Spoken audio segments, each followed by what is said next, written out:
Jaya TV நேயர்களுக்கு நமஸ்காரம். அர்த்தமுள்ள ஆன்மீகம் பகுதியில் உங்கள் அனைவரையும் சந்திப்பதில் மிக்க மகிழ்ச்சி.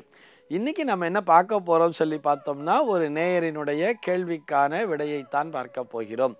அந்த நேயர் என்ன கேட்டிருக்கார் அப்படின்னு சொல்லி பார்த்தோம்னா, தெய்வ நிந்தனை செய்பவர்களுக்கு அடுத்த பிறவியில் என்ன தண்டனை கிடைக்கும் என்பதுதான் அவருடைய கேள்வியாக அமைந்திருக்கிறது. இது குறித்து நாம் ஏற்கனவே நம்முடைய அர்த்தமுள்ள ஆன்மீகம் பகுதியில் பார்த்திருக்கிறோம் என்றாலும் மீண்டும் ஒரு முறை அந்த நேயருக்காகவும் இதுபோன்று தெய்வ நிந்தனை செய்து கொண்டிருப்பவர்களுக்காகவும் இதனை சற்று விளக்கமாகவே பார்த்து விடலாம். தெய்வ நிந்தனை செய்பவர்களுக்கு என்ன தண்டனை கிடைக்கும் அப்படின்னு சொல்லி பார்த்தோம்னா, இந்த தண்டனைகளை பற்றி பேசக்கூடிய கருட புராணம் அப்படிங்கிற ஒரு விஷயம் இருக்கு இல்லையா, அதில் என்ன சொல்லியிருக்கா அப்படின்னு சொல்லி பார்த்தோம்னா, அசீபத்திரம் அப்படிங்கிற ஒரு தண்டனையானது கிடைக்கும் சொல்றார். அந்த தண்டனை எப்படி இருக்கும் என்று சொன்னால், அந்த நரகலோகத்திலே நிறைய அந்த யமகிங்கரர்கள், பூதகணங்கள் மற்றும் ராட்சசங்கள் இவர்களை பயமுறுத்தி கொண்டே இருப்பார்கள். சதா சர்வகாலமும் இவர்கள் பயப்பட்டு கொண்டே இருப்பார்கள் அப்படிங்கிற மாதிரியான ஒரு விஷயத்தை பற்றி பேசி இருக்கிறார்கள். சரி, அது நரகலோகத்திலே சரி, மறுபிறவியிலே இவர்களுக்கு என்ன மாதிரியான தண்டனை கிடைக்கும் அப்படின்னு சொன்னால், இதே போன்று எதை கண்டாலும் பயம், எதை பார்த்தாலும் ஒரு மன தெளிவின்மை, எல்லாவற்றிலும் ஒரு சந்தேகம், அதனால் ஒரு பயம், இனம் புரியாத பயத்தோடு ஒரு சிலர் வாழ்ந்து கொண்டே இருப்பார்கள் தெரியுமா.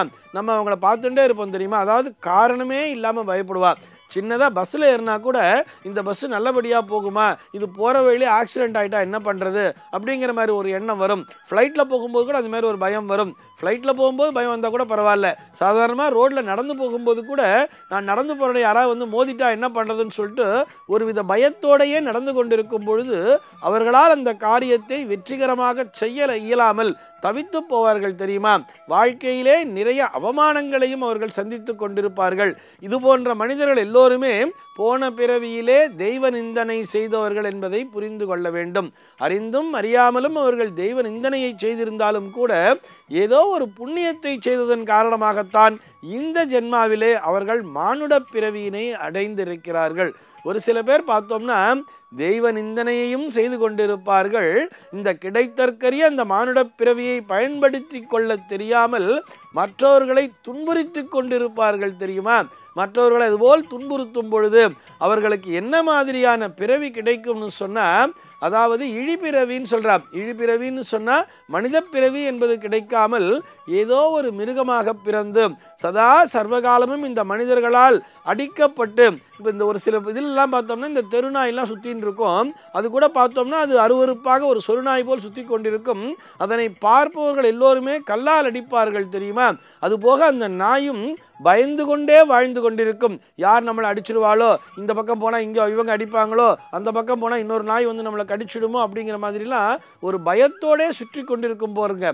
அந்த மாதிரி எப்பொழுதுமே ஒரு பயம், மனத்தெளிவின்மை, அதுபோக மற்றவர்களால் அடிபடுதல், இழிபடுதல், அவமானப்படுதல் போன்ற அந்த சம்பவங்களையும் சந்திப்பார்கள் அடுத்த பிறவியிலே.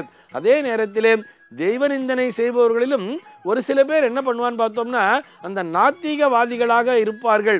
தெய்வம் இல்லை அப்படிங்கிற மாதிரி பேசிட்டு ஆனால் மற்றவர்களுக்கு உதவி செய்பவர்களாக இருப்பார்கள். மக்கள்தான், அதாவது ஏழையின் சிரிப்பில் இறைவனை காண்போம் என்பது போல மற்றவர்களுக்கு தான தர்மங்களை செய்து கொண்டிருப்பார்கள். ஆனால் அவர்கள் பெரிதாக தெய்வத்தை நிந்தனை செய்ய மாட்டார்கள். ஆனால் தெய்வ மறுப்பு கொள்கையை மட்டும் வைத்திருப்பார்கள்.